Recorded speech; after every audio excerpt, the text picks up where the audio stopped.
Alors, l'analyse que je fais de notre impuissance politique, c'est que nous appelons démocratie son strict contraire. C'est-à-dire que ce qu'on appelle aujourd'hui démocratie, c'est pas du tout, mais pas du tout une démocratie, c'est une oligarchie aristocratique. Et c'est pas du tout par hasard ou par le jeu d'acteurs qui seraient véreux, vicieux. Pas du tout. C'est le mécanisme qui est au cœur de nos institutions est aristocratique, qui s'appelle l'élection. L'élection, ça consiste à choisir le meilleur aristocratie. Et on sait depuis des milliers d'années qu'une aristocratie débouche, se transforme toujours en oligarchie, c'est-à-dire le pouvoir de quelques-uns. Une monarchie, c'est le pouvoir d'un seul. Démocratie, c'est le pouvoir du peuple. Démos, le peuple, cratie, pouvoir. Et une oligarchie, c'est le pouvoir de quelques-uns, d'un petit nombre. Et on y est en oligarchie. Vous voyez bien que quelques-uns tiennent les manettes. Mais quelques-uns ne tiennent les manettes, non pas parce qu'ils sont particulièrement mauvais ou particulièrement rusés. Je voudrais insister sur la cause des causes, ça n'est pas le vice de ceux qui nous gouvernent. Pas du tout. Vous mettriez, si vous les tuiez tous, vous en auriez d'autres qui viendraient à la place si vous ne changez pas les institutions. Le problème, ce sont nos institutions. Et dans les institutions du monde, pour l'instant, la procédure reine, celle qui est défendue par tout le monde, les gens de gauche, comme les multinationales, comme les banques, et c'est ça qui est paradoxal, je vous interrogerai à la fin là-dessus, c'est que des gens aussi différents, aux intérêts si différents, défendent l'élection, c'est louche. Excusez-moi, le fait que Goldman Sachs défende l'élection, c'est qu'elle n'a pas grand-chose à en craindre. Effectivement, Goldman Sachs finance intégralement ou quasiment l'élection du président qui ensuite sert ses intérêts. Mais c'est pas propre aux États-Unis. C'est comme ça dans toutes les soi-disant démocraties qui ne peuvent pas être des démocraties à cause de l'élection. Alors, puisque le régime actuel, ils ont réussi à l'appeler démocratie, la place est occupée et on n'arrive pas à désigner l'ennemi puisqu'on nomme le régime qui nous pose problème du nom de ce qui réglerait le problème. C'est-à-dire qu'on appelle démocratie le problème. Le régime qui pose problème, on l'appelle du nom de la solution. Donc on a un problème de mots. Alors d'où ça vient ça? Et c'était un complot? Pas du tout. Pas du tout. D'abord, quand ceux qui ont conçu le régime actuel, ça s'est passé fin du XVIIIe. Ça s'est passé en Grande-Bretagne, puis ça s'est passé aux États-Unis, puis ça s'est passé en France en 1789. Mais en gros, fin du XVIIIe, se sont mis en place des institutions qu'on appelle et qu'ils ont appelées, ils n'ont pas du tout appelé démocratie, ils savaient très bien ce qu'était la démocratie, ils connaissaient le monde athénien, ils étaient très cultivés, c'était des hellénistes, ils connaissaient le monde grec, mais ils n'en voulaient pas du tout. Sieyès, vous savez celui qui a écrit « Qu'est-ce que le tiers-État » un des penseurs, un des plus grands penseurs de la Révolution française. Madison aux États-Unis, qui est un des plus grands penseurs, un des pères fondateurs de la Constitution américaine. Ces gens-là n'avaient pas du tout en tête de fabriquer une démocratie. Pas du tout. Ils n'en voulaient pas la démocratie. Pour eux, c'était l'anarchie, c'était la populace. Ils étaient élitistes. Ils disaient le peuple n'est pas capable de gérer ses affaires. Les fondateurs des institutions de nos gouvernements, qui s'appellent le gouvernement représentatif. Gouvernement représentatif, pas du tout la démocratie. Ces gens-là pensaient honnêtement. C'était pas des affreux, puisqu'ils nous sortaient de l'ancien régime, qui était un régime pire, mais ils ne voulaient pas du tout de la démocratie. Et quand on parlait de démocratie, c'était presque une insulte, c'était péjoratif, c'était pas un mot positif, c'était pas ce que c'est devenu après. Alors c'est par un retournement de vocabulaire, c'est par une ruse de l'histoire, qu'au début du XIXe siècle, le mot démocratie s'est mis à désigner ce régime. Par exemple, quand Tocqueville a écrit de démocratie en Amérique, il ne parlait pas du tout de la démocratie, c'était pas une démocratie, mais c'est un livre qui a été un best-seller immense de la démocratie en Amérique. Et il n'est pas le seul. Plusieurs auteurs, progressivement, se sont mis à appeler démocratie Parce que vous allez voir qu'il y a des points communs. Il y a un point commun qui est l'égalité. On va voir quand on va parler de la démocratie athénienne que le cœur de l'objectif central de la démocratie athénienne, c'était l'égalité. Mais l'égalité qui était revendiquée par les Athéniens, c'était l'égalité politique réelle. Alors que l'égalité du gouvernement représentatif, elle est formelle. Elle est complètement factice, en fait. Elle n'est pas réelle. Vous voyez bien que notre égalité, elle est sur des détails, elle n'est pas sur l'essentiel. En tout cas, jouant sur l'égalité, prenant en compte l'égalité comme point commun, les auteurs politiques se sont mis progressivement à parler de démocratie. Et tout le monde s'y est mis. Et vous voyez bien que les élus y ont trouvé leur compte, puisqu'ils appelaient démocratie un régime qui leur permettait de se faire élire et donc d'avoir le pouvoir. Les élus, c'est des notables. Ce n'étaient pas les ouvriers, les élus. Donc, ça s'est fait, non pas, c'est pas un complot, mais ça s'est fait parce que les gens y avaient un intérêt. Les gens au pouvoir avaient un intérêt. Tocqueville disait, c'est quand même gros, quoi. Hein. Tocqueville, donc l'icône du libéralisme, disait « Je ne crains pas le suffrage universel. Les gens voteront comme on leur dira. » Il savait déjà, 1835, il savait déjà, début du 19e, tout début de l'élection, il savait très bien on renverserait personne, on ne mettrait jamais des pauvres au pouvoir avec l'élection.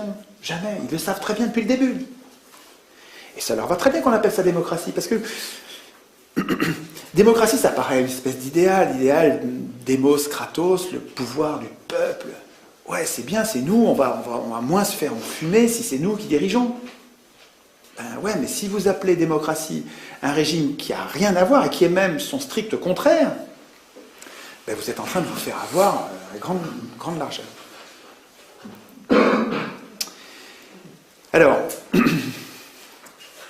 pour en faire un outil pour aujourd'hui, pour voir qu'est-ce qui est utilisable aujourd'hui, il faut comprendre ce qu'il y a dans la démocratie athénienne. Alors on parlera des objections, c'est-à-dire ce dont on a un petit peu parlé tout à l'heure quand on a parlé de xénophobie, de phallocratie, d'esclavagisme. J'en parlerai quand on verra les objections. Mais je voudrais d'abord vous montrer le cœur nucléaire d'une vraie démocratie, de la démocratie athénienne, avec le transparent que je vous ai préparé. C'est un schéma que j'ai fait pour ces conférences. Je l'avais fait d'abord à la main, puis en fait, là, pour vous, c'est une première. Je l'ai fait sur machine. Alors, l'inconvénient du fait qu'il soit fait sur machine, c'est qu'il est tout prêt.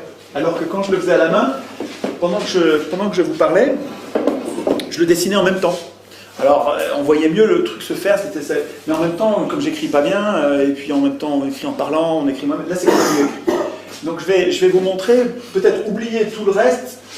On commence par le commencement. Les Athéniens, après des siècles de tyrannie, ont un objectif pratique, c'est l'égalité réelle, l'égalité politique réelle. Pas l'égalité sociale, pas l'égalité économique, ils savent bien qu'ils ne sont pas égaux, pas l'égalité physique, non, l'égalité politique. Quand on prend des décisions, on les prend ensemble et à l'Assemblée, un homme, une voix. À l'Assemblée du peuple, pas l'Assemblée des représentants, l'Assemblée du peuple. C'est l'Assemblée du peuple. Donc, l'objectif, et lui, il faudrait lui mettre une couleur particulière, parce que c'est comme c'est le centre, c'est le cœur, c'est ce qu'on ne doit pas oublier quand on va penser aux autres institutions. Ok. Alors, qu'est-ce qu'ils ont constaté, les Athéniens? Et on constate, nous, la même chose. Ils ont constaté que le pouvoir corrompt, et il faut un peu de temps, mais au bout du compte, personne n'y résiste, même les plus vertueux deviennent corrompus, ils se mettent à poursuivre leur intérêt personnel au lieu de poursuivre l'intérêt général. Constatant ça, c'est des faits, et c'est des faits qu'on voit encore aujourd'hui, on voit bien que la richesse et le pouvoir, les privilèges, ça nous change. Et même si on est bon au départ, on est moins bon, comme les drogués qui avons besoin de notre drogue après, quand on a pris le goût, on a envie que ça dure, et cette envie-là passe avant l'intérêt général. Prenant acte de ça, ce que ne fait pas l'élection, prenant acte de ça, les Athéniens ont défini des sous-objectifs qu'il faut bien comprendre comme au cœur et indispensables. Premier sous-objectif et deuxième sous-objectif qui vont ensemble, c'est l'amateurisme politique Donc donc avec comme institution, donc là c'est en gris parce que c'est en couleur c'est en vert, ce sont les institutions, et là c'est les objectifs qui nous font choisir telle et telle institution.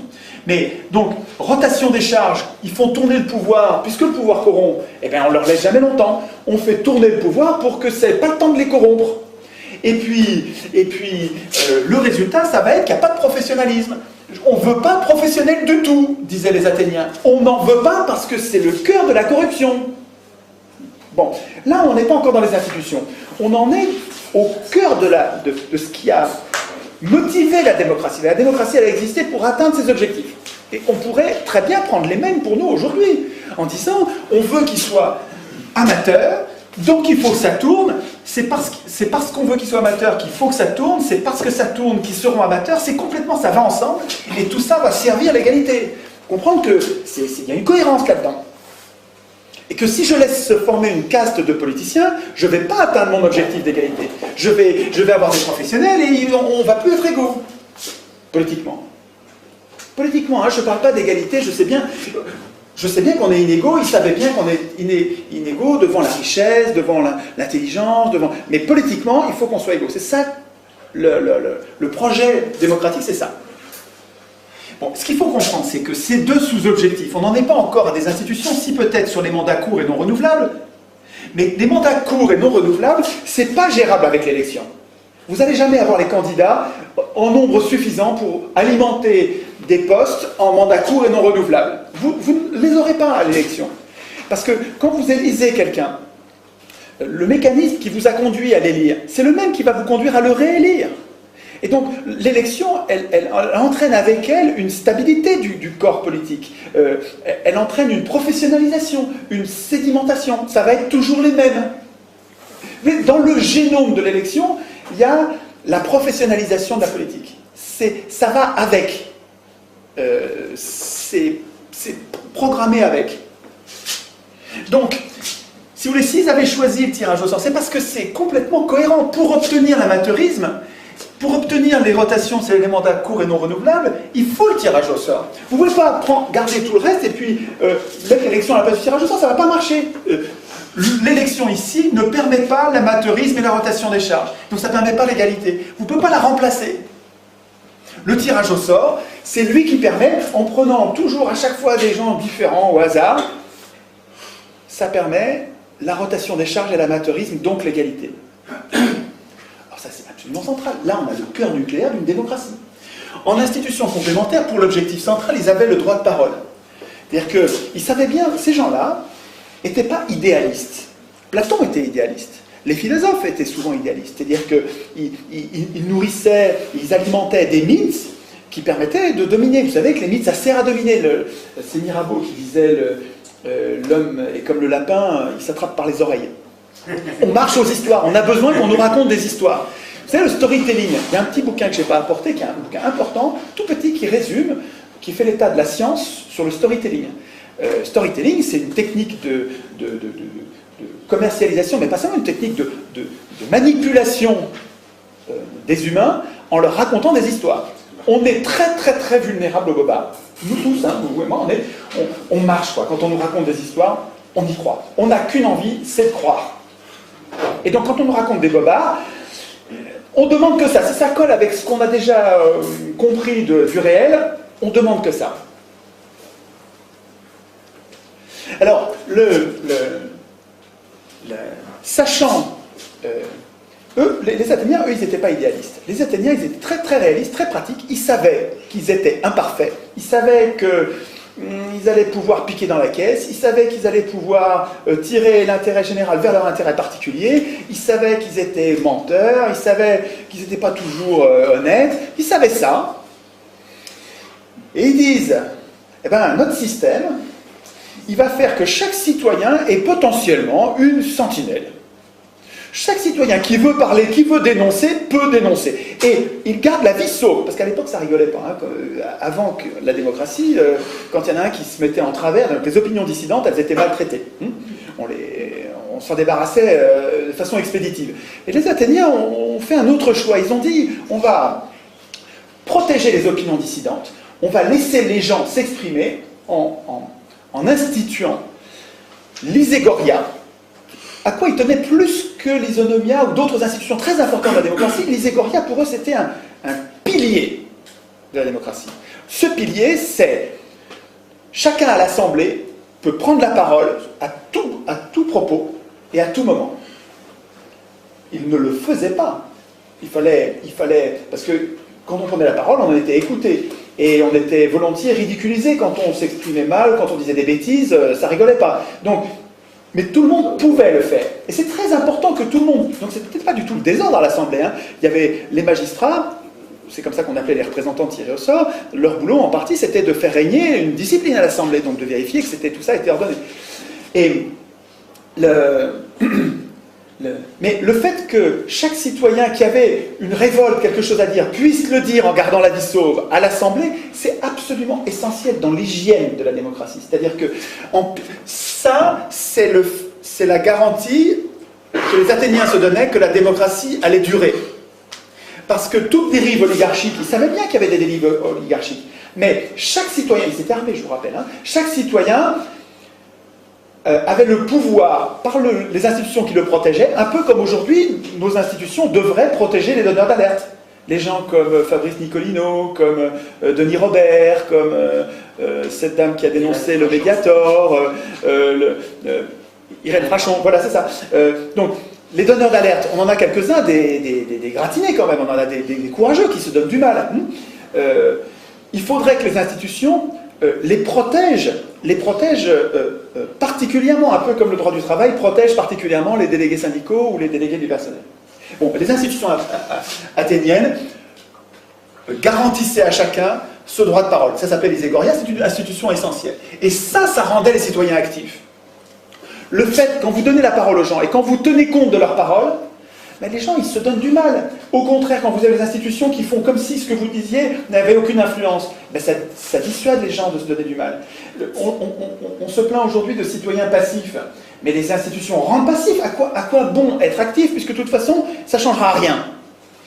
Imaginez à l'inverse des institutions qui soient ouvertes et qui font que vous puissiez changer quelque chose, vous allez devenir beaucoup plus actif. Regardez, en Suisse, qui n'est pas une panacée, mais qui est beaucoup plus démocratique, qui est probablement une des seules démocraties au monde avec le Venezuela peut-être, en Suisse, le fait que chaque citoyen puisse déclencher quasiment à lui seul, avec quelques amis co-signataires, puisse déclencher un référendum, c'est-à-dire poser la question à tous les Suisses.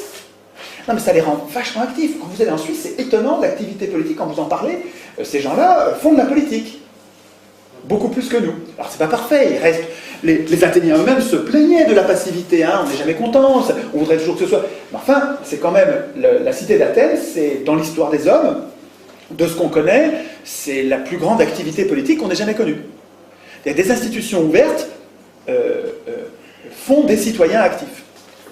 Donc, et ces citoyens actifs alimentent l'amateurisme, rendent possible l'amateurisme. Et c'est parce qu'il y a un amateurisme que vous les rendez actifs aussi, parce qu'il y a une chance, chacun avait une chance d'être tiré au sort.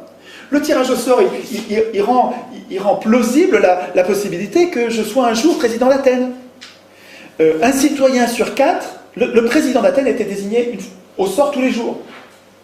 Tous les jours, tiré au sort.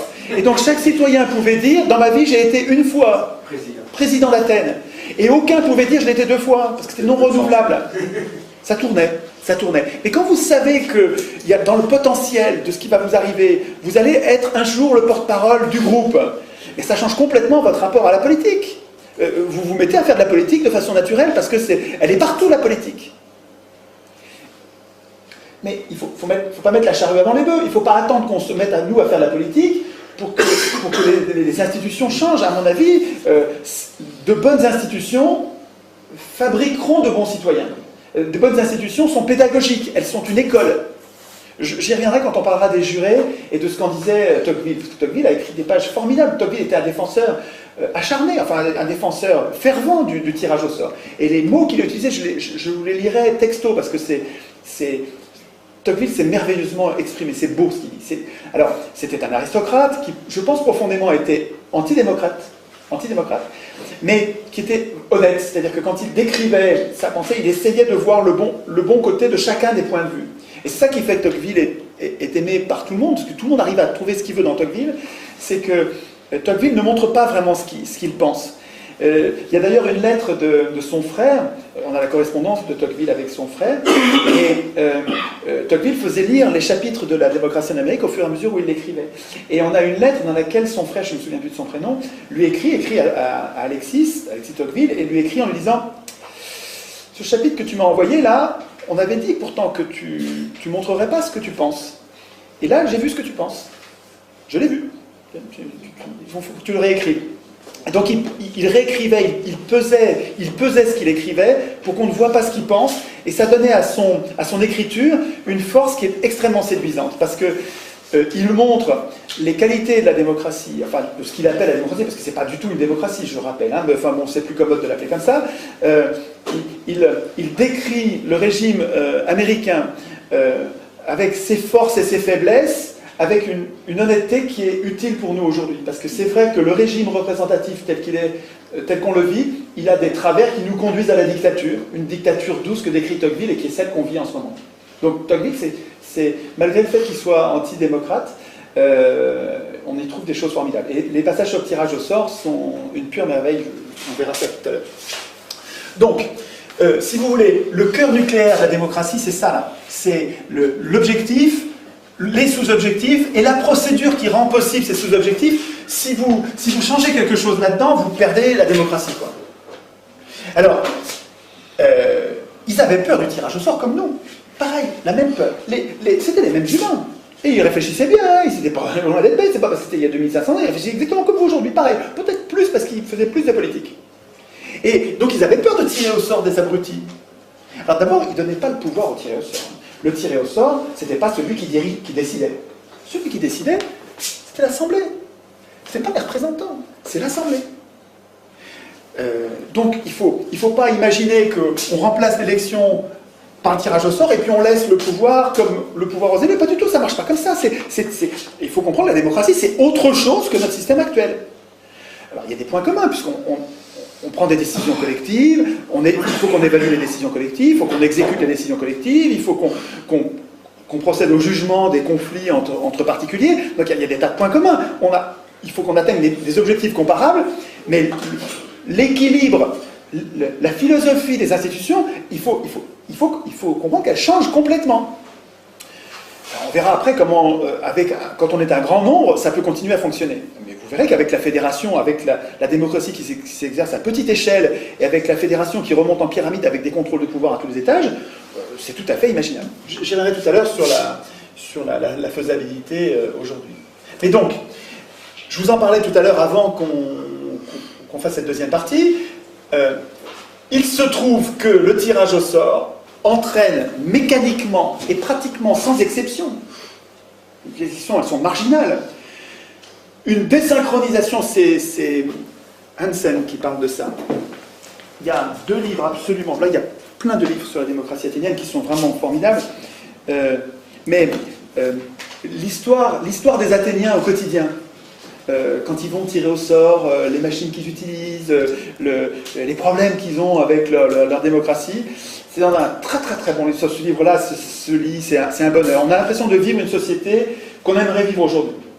En tout cas, on sent bien ce qui est transposable dans... C'est quelqu'un qui aime la démocratie athénienne, hein, qui écrit. Il s'appelle Hansen, et ça s'appelle La démocratie athénienne à l'époque de Démosthène. Bon bouquin pour voir le quotidien. C'est un des plus grands connaisseurs connus de la démocratie athénienne, donc il y en a beaucoup, hein, des connaisseurs de la démocratie athénienne, mais celui-là est un grand bonhomme qui avait écrit plusieurs forts volumes sur le sujet et qui les a résumés pour nous en un seul bouquin pour que ce soit accessible. Et puis il y a un deuxième livre, alors lui que je vous recommande plus encore, parce que là c'est le plus important, je pense, de tous les bouquins sur le tirage au sort et l'organisation politique du pays. Pourtant c'est un titre qui n'est pas sexy, hein. Principe du gouvernement représentatif. A priori, vous voyez ça sur une étagère, vous allez dire, je vais le laisser là, je verrai peut-être demain. Vous avez tort. Ce livre est un très bon livre. C'est l'histoire du tirage au sort, c'est l'histoire du moment où on a perdu cette conception, cette importance du tirage au sort, pourquoi l'élection a triomphé, avantages et inconvénients, c'est écrit honnêtement. C'est un gars super, Bernard Manin. Je l'ai rencontré, c'est un gars jovial, malin, cultivé comme tout. C'est quelqu'un d'important qui a écrit un livre et il ne pensait pas faire un plaidoyer pour le tirage au sort. Lui, il voulait faire un état des lieux honnête. Et c'est tellement honnête que pour nous, qui n'entendons jamais parler de tirage au sort, on dirait que c'est un plaidoyer pour le tirage au sort. Mais en fait, il défend aussi l'élection. C'est très honnête. C'est un peu comme Tocqueville. Donc, c'est Hansen qui décrit cette désynchronisation, qui montre que les riches de l'époque n'avaient souvent aucun pouvoir politique. C'était des métèques, on les appelait, c'était des étrangers. Et souvent, les Athéniens les faisaient venir avec leur richesse, donc ils leur permettaient de s'installer en leur garantissant qu'on n'allait pas leur prendre leurs biens.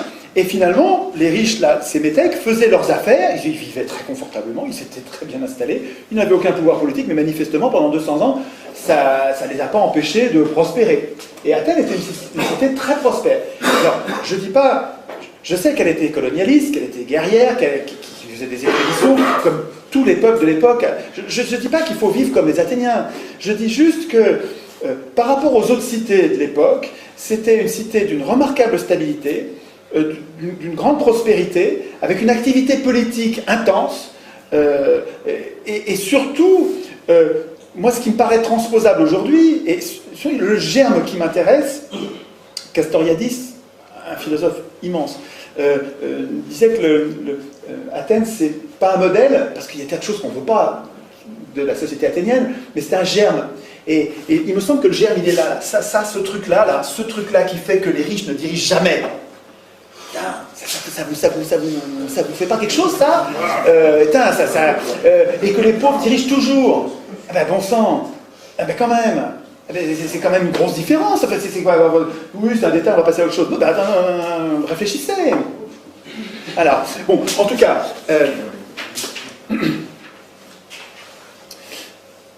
le fait est que quand on regarde l'expérience de 200 ans d'expérience de tirage au sort et d'élection, dans le rapport riche-pauvre et exercice du pouvoir, c'est quasiment du négatif. C'est un radical opposé en résultat. Et là, je parle de faits, je ne parle pas de mythes, je ne parle pas de vache sacrée du suffrage universel comme conquête historique de la classe travailleuse. Regardez les faits. Qui dirige avec l'élection? Qui dirige avec l'élection? Les pauvres? Ben non, jamais. Ou marginalement, mais même quand c'est Blum qui se fait élire. Vous savez que Blum, avant, Blum désigne un ministre des Finances, Théoriol. Il désigne son ministre des Finances. Et comme d'habitude dans la Troisième République, élection, comme d'habitude dans la Troisième République, le ministre des Finances, avant de prendre son portefeuille et de commencer à faire son métier de ministre, il va où? Il va à la Banque de France. Dans le bureau de la Banque de France, le patron de la Banque de France, le gouverneur de la Banque de France, c'est en même temps le patron du comité des forges, donc c'est le patron du MEDEF de l'époque, c'est le même bonhomme. C'était privé à l'époque. C'était privé. Mais bien sûr, la Banque de France était privée, bien sûr, mais c'est complètement privé tout ça. Le ministre des Finances, avant de pouvoir être ministre des Finances, va promettre au gouverneur de la Banque de France, qui est en même temps patron du comité des forges, il va promettre quoi? Qu'il n'augmentera pas les salaires. C'est ça l'objectif. Et donc l'élection qui amène la gauche enfin au pouvoir, ben cette gauche, avant d'avoir le pouvoir, il faut qu'elle promette aux riches que le pire du pire est garanti pour nous. Donc l'élection, il faut comprendre que même quand on élit des gens qui, soi-disant, regardez, en 81, quoi, on élit Mitterrand. Moi je chantais, j'étais content. Mitterrand. Attends, combien de temps il a mis à nous trahir au dernier degré, à faire ce que jamais l'extrême droite n'aurait fait, jamais. C'est la gauche.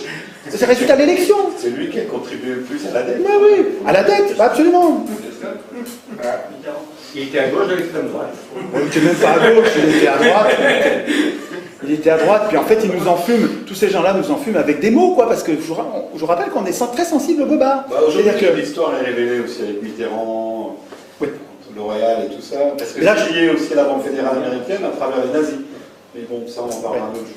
Alors, je crois que c'est pas la peine de développer sur la trahison des partis de gauche une fois au pouvoir. Je dis, on en a gros sur la patate tous. Je veux dire, c'est pas la peine de développer. J'ai aucune spécificité là-dessus.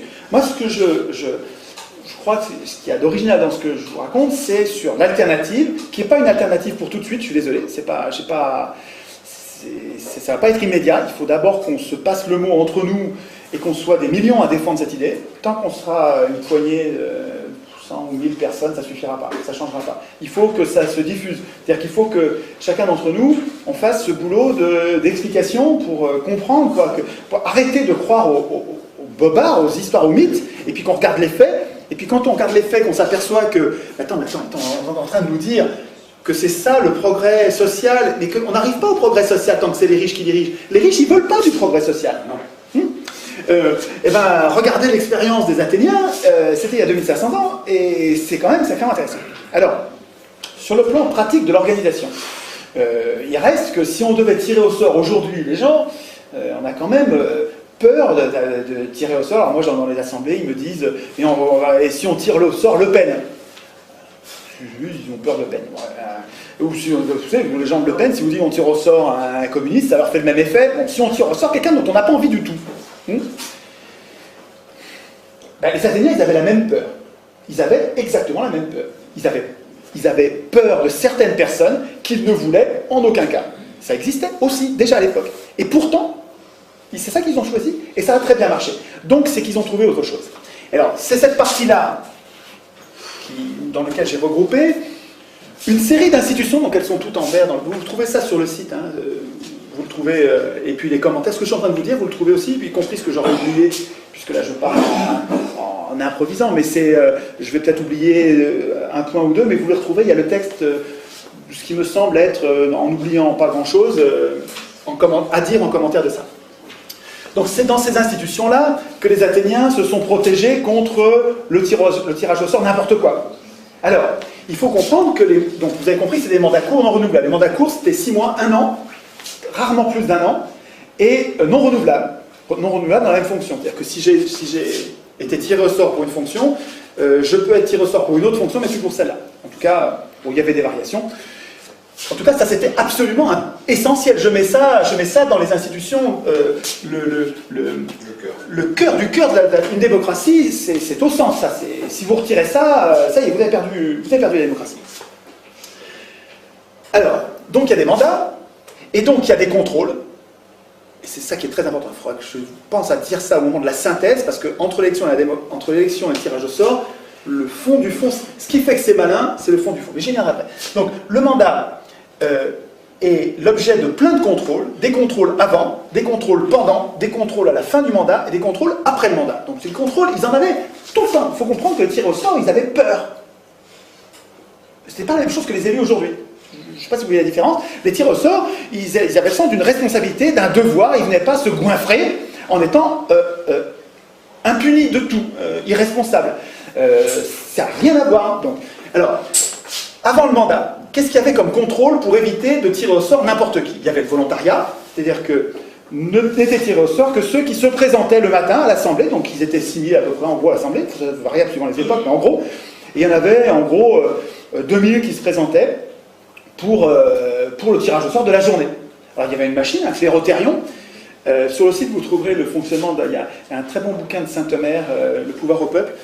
Un bouquin vraiment, vraiment très, très intéressant qui montre toutes les expériences actuelles et passées, mais il y en a beaucoup d'actuelles de tirage au sort dans les institutions du monde. Et donc c'est un florilège d'expériences avec les échecs, les réussites, c'est assez enthousiasmant, parce que là vous apercevez que c'est pas que théorique, ça marche, il y a des tas de gens qui le pratiquent. Pourquoi je parlais de ça? Je parlais du clérothérion, parce que là-dedans il y a un chapitre, son chapitre 2, dans lequel il explique le fonctionnement du clérothérion, et qu'il explique que tous les matins, les boules blanches, les boules noires, c'est marrant à voir, c'était très matériel, tout le monde pouvait vérifier, un peu comme nous dans les bureaux de vote, vous pouvez y aller, vous avez intérêt à y aller pour vérifier que tout se passe bien. Là c'est pareil, le clérothérion, la machine à tirer au sort, tout le monde pouvait regarder, puis c'est assez rustique, donc c'est difficile de tricher, c'est pas un ordinateur. Le coût des machines à voter par ordinateur, sont les armes quoi, pour le casser, ou on y va avec une hache, quoi, hein, parce que là c'est évident qu'on va se faire enfumer, quoi. Les machines à voter, il ne faut pas accepter les machines à voter, c'est évident. Mais on s'est fait enfumer déjà. C'est déjà le cas, c'est fou qu'on le fasse. En tout cas, le matin, il y avait du volontariat. Alors ce que soulignait Montesquieu, c'est cette institution du volontariat, ça on pourrait discuter sur le forum de mon site, on discute sur le fait de savoir est-ce qu'on tire au sort parmi des volontaires ou est-ce qu'on tire au sort parmi tout le monde et on leur permet de refuser, ce qui fait qu'on ne retient que les volontaires, mais volontaire ça n'a pas le même sens, suivant qu'ils soient volontaires avant ou qu'ils veuillent bien après. Parce que celui qui veut avant, c'est quelqu'un qui veut le pouvoir. Alors en fait, quand c'est quotidien et que ça tourne comme ça, et que c'est mandat court non renouvelable, on ne peut pas dire ça comme ça. C'est pas la même chose que pour les élections. Mais enfin, quand même, notez la différence. Quand quelqu'un est candidat, ça n'a pas le même goût que quand il a été désigné, il n'a rien demandé, et il accepte pour le bien commun. Et vous allez voir qu'il y a plein de gens qui ne veulent pas le pouvoir, mais qui acceptent de le faire parce que c'est comme ça que ça marche, parce que c'est des gens bons. Il y en a plein comme ça. Et ces gens-là n'ont pas du tout les mêmes qualités que ceux qui sont actuellement au pouvoir, qui sont là, évidemment, pour se goinfrer. Enfin, c'est incroyable. Enfin, on va me traiter de populiste, de démagogue, de fasciste bientôt, je sens, parce que je suis anti-parlementaire, et puis bientôt de nazi. Voilà. N'empêche que quand vous voyez quelqu'un qui a à la fois, qui cumule plusieurs mandats de député, de conseiller de ceci, de conseiller de cela, et puis qui en plus va faire des gages d'avocat pour se goinfrer encore quelques dizaines de milliers d'euros de plus, mais c'est à vomir, c'est vraiment de la cupidité. Donc ces élus, enfin ce qu'ils deviennent, ils ne sont pas tous, il y a quelques élus qui sont tout jeunes, et quand ils sont au début, ils ne sont pas encore corrompus, mais en gros, quand même, ils sont vraiment là pour se goinfrer. Quand on imagine, quand on voit comment ils vivaient à l'époque, là, putain, ça n'a rien à voir. Là, ils avaient le sens d'un devoir, ils ont été récompensés, pas par de l'argent. Alors, à la participation à l'Assemblée, on les payait, mais rien, on les payait une demi-journée d'ouvrier. Donc on les payait vraiment 3 francs 6 sous. Et puis ensuite, quand on les récompensait, vous verrez, on parle de récompense, c'était des honneurs. C'est pas de l'argent, des honneurs. Les humains, ils marchent bien à l'honneur. Il y a des tas de gens qui font des tas de choses pour l'honneur, pour la gloire, pour l'impression d'avoir servi le bien commun et que le regard des autres leur suffit, le regard des autres reconnaissant, ça suffit. Il y a plein de gens qui marchent à ça. Attends, il faut être un peu malade mental pour ne marcher qu'à l'argent. Hein. Je veux dire, faut être un peu détraqué, quoi, un peu drogué, un peu déséquilibré. Mais tout le monde n'est pas comme ça. Il y a beaucoup de gens qui se contentent de la relation à l'autre, de la relation pacifiée et reconnaissante à l'autre pour se donner du mal. Et donc, les institutions fonctionnaient comme ça. En tout cas, Montesquieu soulignait, donc, je parle du volontariat, il soulignait que c'était très important pour le tirage. Le tirage au sort n'était pas parfait, selon lui, mais il était rendu vertueux par les institutions complémentaires qui venaient corriger ses défauts. Et il disait, le volontariat et les punitions, parce que vous allez voir qu'il y avait des tas de punitions, le volontariat, la combinaison des deux faisait que il y avait peu de volontaires. Parce que quand vous savez que vous allez être puni, vous y allez si vous avez un vrai projet, si vous sentez qu'il faut le faire pour la cité. Vous avez le droit de démissionner? Je ne sais pas s'ils avaient le droit d'être... Ils avaient le droit d'être révoqués, mais je ne sais pas s'ils avaient le droit de démissionner. Je ne suis pas sûr de ça. Enfin, je ne sais pas, il faudrait vérifier. Je n'ai pas lu ça, donc ça ne me dit rien. Mais je pense qu'ils s'engageaient, et alors ce qui est marrant, c'est de voir comme ils étaient mis en accusation à la fin, au moment de la reddition des comptes ou après coup, et ils se défendaient, et ça marchait, hein, en disant, mais attendez, souvenez-vous quand même que je suis comme vous, quoi, hein, et ça marchait comme défense, parce que les gens voient bien qu'il s'est dévoué, il a accepté d'être tiré au sort, il s'est donné du mal. Bon, ça n'a pas été un oligarque, ça n'a pas été un pourri, et on ne le punit pas. Donc il y avait un risque de punition, mais il n'y avait pas du tout, évidemment, toujours des punitions. Alors, donc, le volontariat, associé au risque réel de punition éventuellement sévère, ça pouvait d'ailleurs aller jusqu'à la mort, hein, bon, c'est pas ça parce que c'est pas transposable, mais enfin, je veux dire, c'était des punitions sévères, pour l'époque. La combinaison des deux faisait que le volontariat était un vrai filtre par rapport aux affreux ou aux débiles ou aux gens que vous redoutez par rapport au tirage au sort. Vous comprenez ce que je veux dire? Ce que je veux dire, c'est que par rapport à l'objection, on va avoir des idiots. Non, on va se débrouiller pour en éviter une bonne partie comme ça. Ensuite, il y avait la docimasie qui était une sorte d'examen, pas un examen de compétences, parce que égalité politique, on a tous la même compétence politique. C'était un examen d'aptitude, c'est-à-dire qu'on cherchait à voir le gars qui est fou, qui est vraiment carrément folle dingue, la docimasie, on le mettait à l'écart. Ou le gars qui s'occupait pas bien de ses parents. C'est marrant que ce soit si important pour eux. Le gars qui s'occupait pas bien de ses parents, il était mis à l'écart, il pouvait pas. Enfin bon, il y avait comme ça des aptitudes qui permettaient de mettre à l'écart, donc encore un filtre qui permettait. Alors nous, si nous écrivions nous-mêmes nos institutions, ben on prévoirait, on y réfléchirait, et on dirait de quelle docimasie on veut, quel est l'examen de passage, qu'est-ce qu'il faut pour, en faisant attention à ce que ce soit pas un privilège, quoi, mais à ce que pour nous éviter ce qui nous fait peur. Mais voilà donc un examen avant. Et puis il y avait l'ostracisme. Et l'ostracisme, aujourd'hui, c'est devenu un mot très négatif. Bon, l'ostracisme, faire preuve d'ostracisme, aujourd'hui, c'est mal.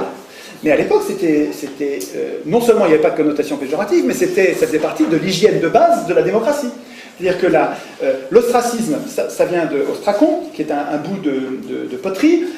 Donc il y avait des poteries cassées, on prenait un bout de poterie et on gravait sur la poterie le nom de quelqu'un dont on avait peur. Alors d'abord, avant qu'on fasse ça, à l'Assemblée, un citoyen proposait qu'on lance la procédure d'ostracisme. Alors il disait oui, il disait non, mais s'il disait oui, si l'Assemblée, pas les représentants, hein, l'Assemblée, si l'Assemblée disait oui, il faut qu'on fasse l'ostracisme, parce qu'il y a plusieurs personnes qui ont peur, on lance la procédure, et la procédure, ça consiste à ce que chacun, s'il a peur de quelqu'un, il a peur de ce tribun là, oh là là, lui il prend le pouvoir, lui il parle trop bien.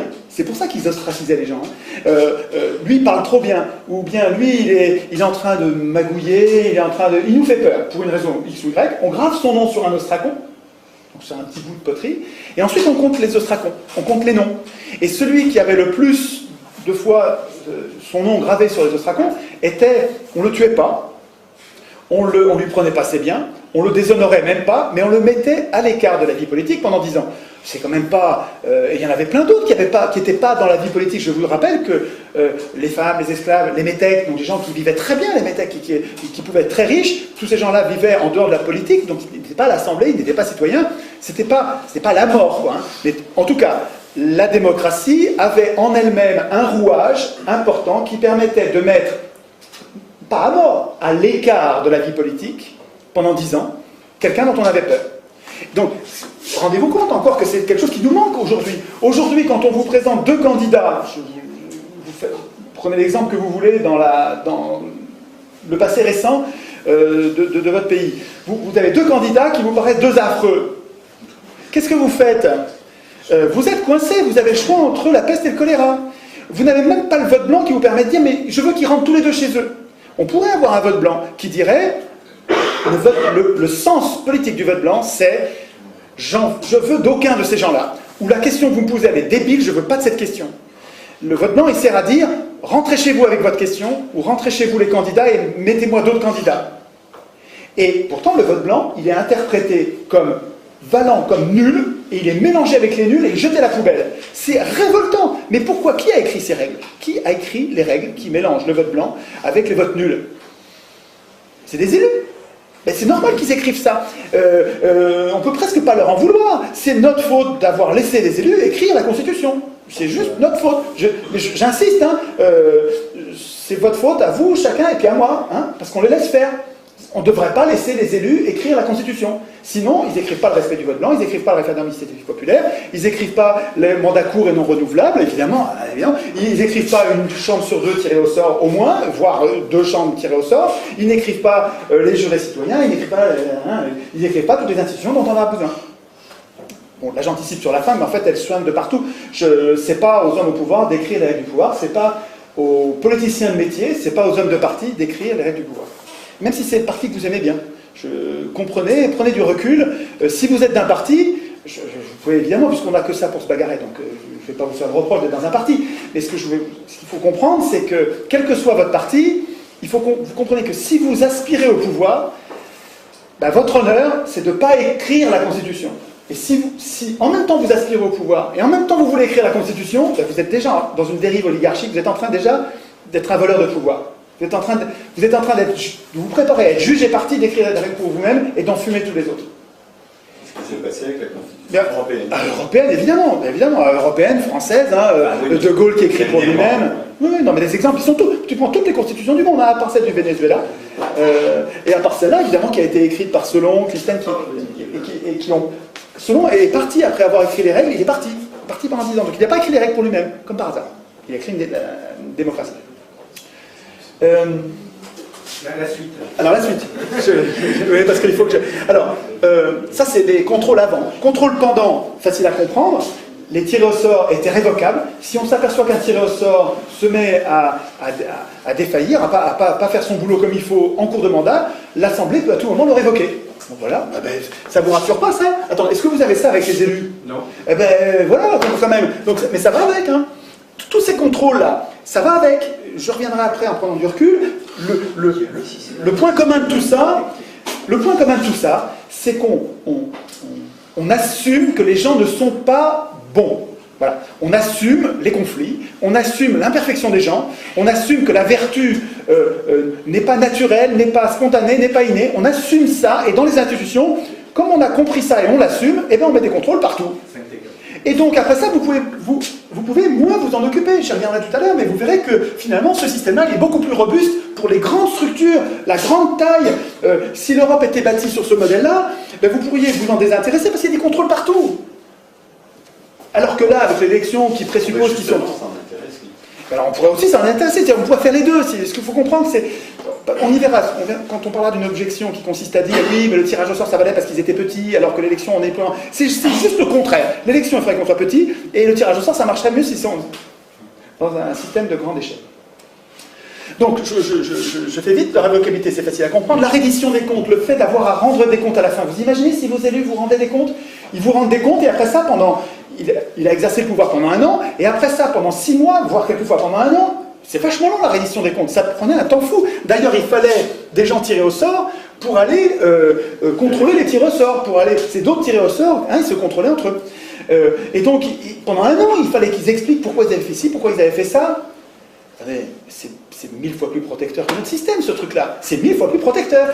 Vous me dites, et si on tirait au sort un tel qui est un affreux? Mais regardez tous les contrôles qu'il y a.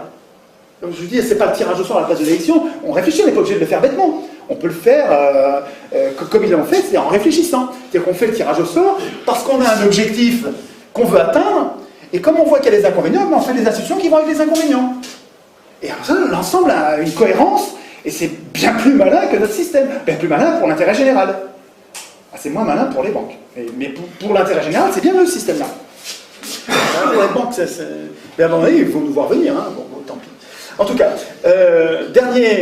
dernière institution complémentaire du tirage au sort qui fait qu'il n'y a pas à avoir peur des affreux, c'est que même après coup, même après le mandat, si on s'apercevait, mais attends, là, il y a un gars qui a amené l'Assemblée à aller envahir une autre île et on s'est pris une pâtée du diable. Donc le gars qui nous a amené à prendre cette décision, on va donc c'était les angéliques, c'était la possibilité de mettre en cause publiquement, donc d'accuser publiquement, donc ça veut dire que n'importe qui devient potentiellement l'accusateur de quelqu'un qui a fait du tort à la démocratie. Alors peut-être qu'il faut le tempérer, ça, hein, je vous donne juste c'était des pistes tout ça pour nous, hein, et après ça on verra peut-être qu'il faut limiter les contrôles, qu'il n'y en ait pas trop pour pas paralyser les gens, hein, donc en tout cas dans les institutions athéniennes ça rigolait pas. Après la fin du mandat, l'Assemblée pouvait changer de décision en disant non mais là ce qu'on a fait c'est une bêtise, on revient dessus, ça s'appelait le graphé paranomon, une procédure qui permettait de revenir et de changer, c'est-à-dire que mais oui, exactement. La société athénienne avait bâti des institutions qui lui permettaient, comme n'importe quel être vivant, de prendre des décisions et de savoir que peut-être elle allait se tromper, et quand elle se trompait, de changer, de revenir en arrière. Ils ont fabriqué un corps capable comme n'importe quel vivant, comme n'importe quel être vivant, de corriger et de revenir en arrière, de s'adapter. C'est tellement plus malin. C'est tellement plus malin. Bon, en tout cas, tout ça est bien plus protecteur que nos systèmes actuels, et finalement, l'ensemble, compte tenu de ce résultat qui est quand même absolument décisif pour la prospérité et le bien commun, ça devrait se tester, quoi. Enfin, la deuxième partie de ce que j'ai à vous dire, c'est les objections et les réfutations. Alors, il y a 4 ou 5 objections courantes. Donc, la première objection, c'est... Mais on va mettre des affreux aux manettes. Avec votre système. On va mettre des salauds ou des abrutis, des affreux aux manettes. Pas du tout. D'abord, c'est pas aux manettes. celui que vous tirez au sort, il ne va pas avoir les manettes.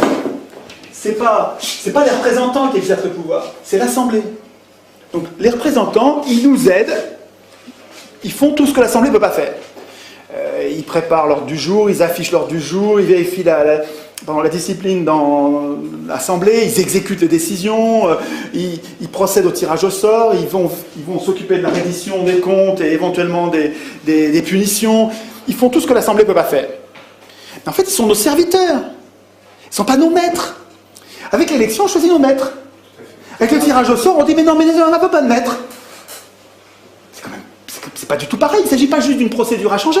C'est une démocratie, c'est autre chose que ce qu'on connaît. Ce qu'on connaît aujourd'hui, ça consiste à désigner nos maîtres. Qu'on appelle représentants. Et qui s'appellent nos représentants, mais pour mieux nous tromper, quoi. Enfin, vous voyez bien qu'ils nous trompent, quoi. Il n'y a pas besoin de faire un dessin.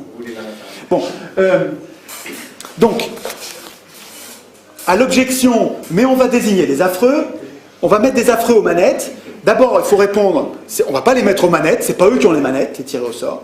Et deuxièmement, les affreux, il y a plein d'institutions pour les filtrer. Je ne reviens pas, il y a plein d'institutions pour s'en débarrasser, les punir. Donc il n'y a rien à craindre là-dessus. Enfin, moi je trouve qu'il y a en tout cas beaucoup moins à craindre, parce que vous trouvez que l'élection, ça ne met pas en place les affreux, on dirait que ça les choisit. On dirait que les pires gouvernent. Mais d'ailleurs,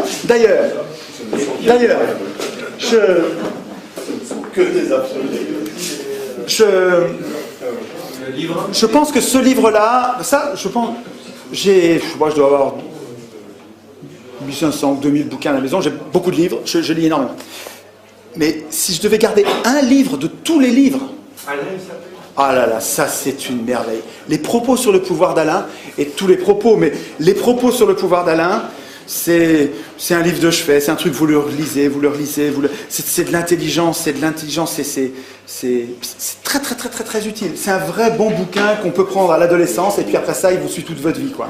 Propos sur le pouvoir, c'est génial. Alors, dans un des propos, une des pensées d'Alain, c'est, et vous allez voir ces 3 toutes petites phrases avec le sujet, verbe, complément, c'est très court, et il y a tout pour condamner l'élection.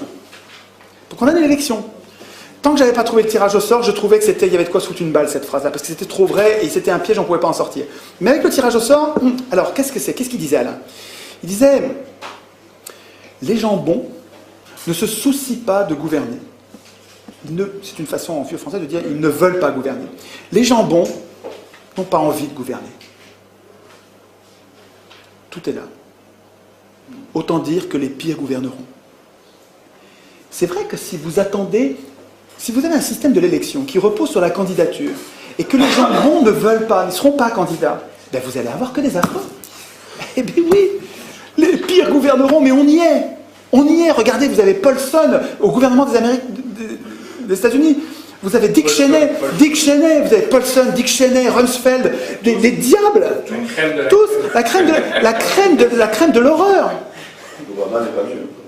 Exactement. C'est le bal des vampires. Et en France, vous avez Sarkozy, en Italie, vous avez Berlusconi, en Angleterre, vous avez Tony Blair, vous avez les pires. Des pires, Tout à l'heure, j'ai dit prostituées, mais il ne faut pas que je dise ça, parce que c'est pas gentil pour les prostituées. Il faut trouver un mot plus grave que ça, parce que les prostituées, nous on est prostituées, nous aussi, enfin, prostituées, on ne fait pas exprès, hein. On est prostituées, on ne fait pas exprès. Non, c'est pire que, c'est les affreux, c'est bien, c'est un bon mot, les affreux. Les affreux, j'aime. Donc on va pas dire prostituées, parce que les prostituées sont nos amis, mais on va dire les affreux. Deuxième objection, et vous allez voir quand vous allez, parce que vous allez, si vous jouez le jeu que je vous propose, qui consiste à, si la graine germe dans votre tête, à aller vous-même en planter d'autres, parce que ça marchera que comme ça, je vous dis, si nous sommes 40 à être convaincus de ça, puis qu'on en reste là, ça ne changera rien. Voilà, rien. Si par contre, la graine que je vous propose de cultiver, non seulement vous la faites grandir, vous allez lire, vous la renforcez vous-même, vous lui mettez de l'eau, de l'engrais, elle devient belle dans votre tête, et puis que vous allez la semer ailleurs, vous aussi, dans 40, alors là, oui, ça va se développer très vite. Ah, là, oui, très vite. Donc, les objections dont je vous parle, il faut que vous les connaissiez, et puis vous connaissiez les réfutations, parce que ils vont vous répondre la même chose, les gens, ce que je vous dis. Donc, la deuxième objection, c'est... vous êtes en train de nous appliquer un régime qui marchait à petite échelle, mais aujourd'hui, à grande échelle, c'est pas possible ton truc. Alors 2 minutes. L'élection, là, ça fait le pari qu'on connaît les gens, puisqu'on élit, ça veut dire qu'on les connaît. Non. Ah bah si. Ah bah, comment tu fais pour élire? C'est-à-dire choisir si tu les connais pas. Intrinsèquement, ce qui est dit dans l'élection, ah sinon, c'est du foutage de gueule ouvert, c'est que ce qui est dit dans l'élection, c'est qu'on connaît les gens. Et c'est pas tout, puisque l'élection est censée être le seul contre-pouvoir, la seule punition quand ils déconnent, c'est de ne pas les réélire. Ça veut dire que ça suppose qu'on sait ce qu'ils ont fait pendant qu'ils étaient élus. Tout ça, c'est du foutage de gueule quand on est au niveau d'un État ou au niveau de l'Europe. Est-ce que vous savez, est-ce que vous connaissez les gens que vous avez élus au niveau de l'Europe? Pas du tout, vous en savez. Vous avez vu trois fois, vous l'avez vu 30 secondes à la télé, et puis quand il est en Europe là-bas, vous ne voyez rien, vous ne savez pas du tout ce qu'il fait. Donc l'élection, elle n'est pas du tout adaptée à la grande taille. Elle est adaptée à la petite taille. La commune, vous connaissez votre maire, vous le voyez tous les jours. Vous pouvez l'interpeller, il vous connaît, vous le connaissez. L'élection, elle marche bien à petite échelle. Et puis comme l'élection fait le choix, enfin elle fait le pari idéaliste, le pari non réaliste, que les gens sont vertueux, que les élus, comme par miracle, deviendraient des dieux qui sont capables de décider, ils sont compétents sur tous les sujets, le nucléaire, les OGM, tout ça ils sont compétents, et donc il n'y a pas de contrôle, parce que soi-disant les élus sont la représentation de la nation, et donc on leur fait confiance, et donc il n'y a pas de contrôle, mais tout ça est complètement contradictoire avec la grande taille. Je veux dire, un organisme de grande taille, il a besoin de ça. Il a besoin de ça. Il a besoin de plein de contrôle. Il a besoin d'avoir assumé que les gens ne sont pas bons naturellement.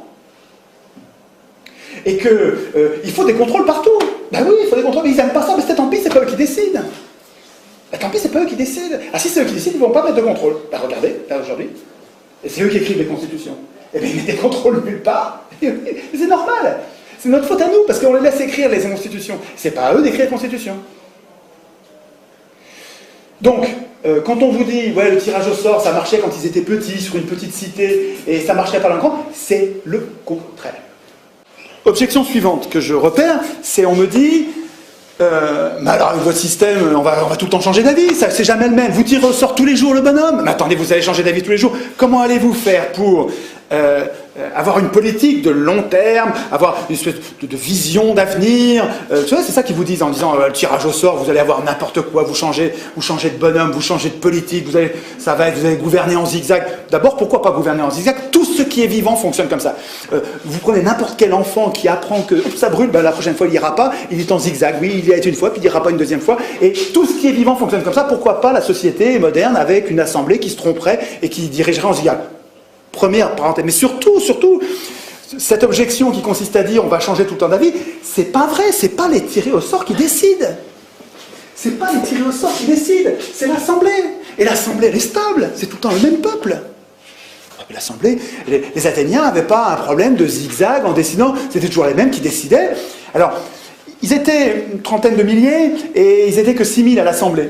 Donc, ils n'y étaient pas tout le temps, hein, ils bossaient, et puis de temps en temps, ils allaient à l'Assemblée. Quand ça leur pétait, ils allaient à l'Assemblée. Donc, quand vous avez envie d'aller à l'Assemblée, vous y allez, puis quand c'est plein, vous reviendrez demain. Mais à l'Assemblée, il y avait en gros un corps de citoyens qui était... Vous savez, quand vous parlez à l'Assemblée des problèmes de la cité, est-ce qu'on va faire, est-ce qu'on va ouvrir une mine ceci, est-ce qu'on va faire un cela, qu'est-ce qu'on va faire de cette terre, sur ce marécage, est-ce qu'on va la sécher, pas la sécher. Enfin, quand vous discutez à l'Assemblée, vous-même, vous discutez des problèmes de la cité, quand vous sortez de l'Assemblée, vous allez en parler autour de vous. Et en fait, toute la cité, elle est imprégnée en permanence des problèmes de la cité. C'est-à-dire que la délégation, elle est pas du tout impérative, c'est pas du tout une fatalité, le fait d'avoir abandonné votre pouvoir à des élus. C'est des élus qui ont décidé ça, c'est pas vous. Est-ce qu'un jour, vous avez dit, moi je tiens à l'élection et je renonce au tirage au sort? Vous saviez même pas que le tirage au sort existait. Non, je veux dire, ce sont des élus qui ont décidé qu'il fallait les élire. Donc c'est pas du tout une fatalité. Donc on changerait d'avis tout le temps, à mon avis c'est une objection qui tient pas la route. Objection suivante. Vous allez forcément désigner des incompétents.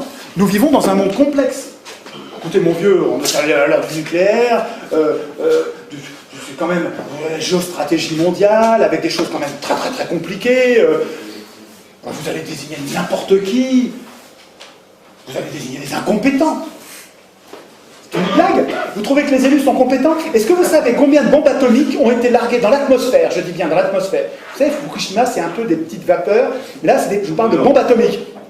Pas des petites... Non, je dis des petites vapeurs par rapport... Est-ce que vous savez ce que c'est qu'une bombe atomique? Dans l'atmosphère. Je vous dis, vous voyez le bordel radioactif que c'est. Alors, c'est une bombe atomique. Vous savez combien ils en ont acheté depuis 1945? Les élus, là, les responsables, les compétents, les gens... Non, on ne va pas désigner n'importe qui, on va désigner des gens qui sont capables de faire des choses compétentes, des choses raisonnables. Combien de bombes atomiques? Plus de 2000. 2000 bombes atomiques dans l'atmosphère, et sous terre, et dans la mer. Directement, là. Il y a une animation, il y a un artiste qui a fait donc une recension de toutes les explosions, avec leurs dates, et qui a fait une petite vidéo qui dure... je ne sais plus, une dizaine de minutes, et vous avez le temps qui passe avec 1 seconde tous les mois, et puis, je ne sais plus, à peu près, peu importe la gradation, et puis vous avez le premier truc qui pète juste avant Hiroshima, c'est dans le désert d'Amérique, et puis après ça, vous avez poum poum, vous avez les deux coups de Hiroshima et Nagasaki, ça se calme. Puis après ça recommence à péter dans le désert des États-Unis, puis ça se met à péter, je ne sais plus dans l'ordre, si je crois qu'après c'est l'URSS qui commence à faire péter, pour en faire 2000, il en faut un paquet, des petits points rouges, puis à un moment, dans les années 60, mais ça n'arrête pas. C'est des responsables, on vous dit, avec des tirés au sort, vous allez désigner des incompétents, mais on se fout de nous. Hein? Les Français, ils ont réussi à s'irradier eux-mêmes. Eh bien complètement, mais attendez, mais c'est que quand vous faites péter une bombe atomique, vous n'irradiez pas que vous-même, vous irradiez toute la planète, et puis ça va rester pendant des millions d'années, toutes ces particules, enfin bon, bref. Et puis combien? Alors, mais là, vous allez pouvoir prendre le relais avec moi. Les élus prétendent être compétents. Et combien de guerres ils ont déclenché, les élus? Combien de guerres? Qui a balancé du napalm et des pesticides sur le Vietnam par millions de litres? Qui? Les élus? C'est les élus, hein? Attends, c'est épouvantable ce qu'ils ont fait sur le Vietnam. Épouvantable, absolument épouvantable. C'est dingue ce qu'ils ont fait au Vietnam. C'est profondément révoltant ce qu'ils ont fait au Vietnam. C'est des élus qui ont fait ça. Des gens compétents. Est-ce qu'une assemblée populaire aurait fait ça? Je ne suis pas sûr du tout. Peut-être que oui, mais je ne suis pas sûr du tout. Quand on fait des assemblées, vous trouvez dans ce bouquin-là, là, sur le pouvoir au peuple de Saint-Omer, quand vous voyez ce que décident des assemblées de citoyens tirés au sort. Par exemple, au Mali, il y a une assemblée de citoyens tirés au sort qui ont réfléchi sur les OGM. Donc on a tiré au sort sur les listes électorales des gens qui ne connaissaient rien aux OGM, rien de rien. Voilà. Vous aviez des maires au foyer, des syndicalistes, des paysans, il y avait des avocats, de tous les métiers, tirés au sort. Donc vous aviez une assemblée de gens qui ne connaissaient pas le sujet. Et puis pendant des mois, ils avaient de l'argent pour le faire, ils avaient une enceinte, ils avaient des locaux pour recevoir les gens, ils ont fait venir les gens de Monsanto en leur posant la question, alors, pourquoi est-ce qu'il faut les OGM? Alors les gens de Monsanto ont expliqué pourquoi il fallait les OGM. Ensuite ils ont fait venir les gens de la Confédération Paysanne, pourquoi vous ne voulez pas les OGM? Alors, les gens ont expliqué pourquoi ils n'en voulaient pas. Ensuite ils ont fait venir les gens de Bayer, donc un autre céréalier, en disant voilà pourquoi on le veut. Ensuite ils ont fait venir les paysans d'Amérique latine qui utilisaient des OGM depuis longtemps, en leur disant pourquoi vous avez fait ça? Et puis vous êtes content, est-ce que vous n'êtes pas content? Et puis pourquoi vous avez continué? Qu'est-ce qu'il y a des problèmes? Est-ce que tout se passe bien? Il faut revenir les gens de Monsanto en disant ils nous ont dit que, qu'est-ce que vous répondez? Et puis pendant ce temps, tout le monde regardait. Tout ça, c'était diffusé à la télé, à la radio, les gens pouvaient être là dans l'enceinte, les citoyens pouvaient proposer qu'on pose des questions, dire mais posez-lui la question parce que l'on a... Effectivement, on pose la question. Mais au bout de 6 mois, ces gens-là sont bien plus compétents que n'importe quel parlementaire au monde. Parlementaire qui doit traiter tous les sujets. C'est une blague. Là, eux, ils se concentrent sur un sujet. Ils ne sont pas intéressés, ils ne sont pas payés par les labos, ils n'ont pas une réélection à assurer, ils n'ont pas été financés par personne. Ils ont juste une mission, tout le monde les regarde. Ils vont devenir, les gens, pas les experts, ils vont devenir des gens éclairés, bien plus éclairés que n'importe quoi d'autre, que n'importe qui d'autre. Mais ça c'est un modèle de démocratie. Une démocratie, des institutions qui prépareraient un parlement tiré au sort. Tiré au sort des gens qui savent qu'ils ne savent pas. Mais c'est 1000 fois mieux que les élections qui se la pètent et des gens qui sont élus et qui croient qu'ils sont dieux. Là, vous avez des gens qui sont tirés au sort, ils savent qu'ils ne savent pas, qu'est-ce qu'ils font? Sur chaque sujet de société, au lieu de décider eux à la place des autres, eux qui sont tirés au sort et qui savent que demain ils vont revenir dans la population normale. Et ces gens-là, les institutions vont les aider, vont les inciter à désigner une autre assemblée tirée au sort qui, elle, va être spécialisée sur le problème qui leur est soumis.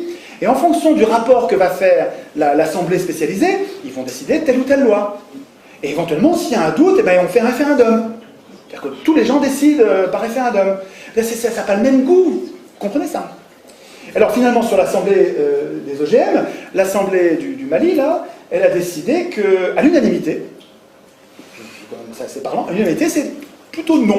Plutôt non, parce qu'on n'a pas compris à quoi ça sert, on n'est pas sûr que ça va être bien, et on n'a pas la preuve que c'est pas dangereux. Donc, non, à l'unanimité. Eh ben, je sais pas, moi je trouve ça plus parlant qu'une bande d'experts qui sont payés par les labos, très majoritairement les labos qui fabriquent les OGM. Je trouve que c'est évidemment mieux.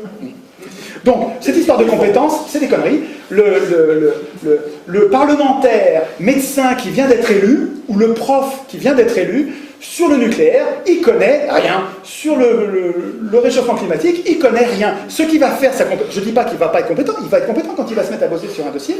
Il va devenir compétent. C'est son travail qui va le rendre compétent. Mais c'est pareil pour n'importe quel tiré au sort. Les tirés au sort, ils ne sont pas compétents parce qu'ils sont tirés au sort, parce qu'ils sont élus, ils sont compétents parce qu'ils bossent. Et c'est leur boulot qui va les rendre compétents. Donc, on désignerait forcément des incompétents. C'est des sottises. J'ai presque fini. Le modèle athénien était esclavagiste, phallocrate et xénophobe. Ça, alors là, je garde le meilleur pour la fin. Parce que c'est ça vous allez l'avoir. C'est-à-dire qu'on vous dit, oh, mais attendez, l'élection, c'était la démocratie athénienne, c'était une oligarchie. Regardez, vous aviez une toute petite poignée de gens qui avaient le pouvoir, et tout le reste, c'était des esclaves, des femmes, des métaises. Une toute petite poignée de gens. Attendez. À l'époque, sur Terre, c'est un anachronisme de les juger avec nos valeurs et nos valeurs d'aujourd'hui, alors qu'eux étaient à l'époque, alors que c'était impossible de ne pas être esclavagiste à l'époque. C'était très marginal, quoi. Quand vous avez tout le monde autour de vous, tout ce qui existe, c'est esclavagiste, vous êtes esclavagiste comme tout le monde, quoi. C'est comme si on disait, nous, on a des chiens et des chats. Voilà, c'est comme si on disait que nous, on mangeait des vaches. Attendez, le jour où ça va être décidé, le jour où l'humanité, et je crois que ça arrivera un jour, où on décidera que tuer un animal, c'est comme tuer un homme. Et que, en fait, on peut se nourrir avec de la nourriture artificielle, et qui a le même goût, c'est même bien meilleur. Attends, à chaque fois que tu manges ce pavé de bœuf artificiel, fait avec du pétrole, je m'en fous, n'importe quoi, c'est meilleur que la meilleure des côtes de bœuf que jamais personne n'a mangé quand il a mangé une côte de bœuf. Simplement, tu n'as plus besoin de tuer un animal. Une fois qu'on aura inventé la technologie nécessaire pour nous nourrir, en nous régalant, en nous donnant toutes les protéines, toutes les intrants dont on a besoin, mais il n'y a plus besoin de tuer les animaux. Ce jour-là, ça pourra devenir un crime de tuer un animal, puis on n'aura plus besoin. Mais quand vous allez juger les gens d'aujourd'hui en disant ils tuaient les animaux, c'était une boucherie, c'était un génocide sans arrêt, regardez, c'est des camps de concentration. Regardez les batteries, les animaux en batterie qui se font assassiner, et bien avant d'être assassinés, ils se font torturer. Ils se bouffent entre eux, les cochons, dans les étables.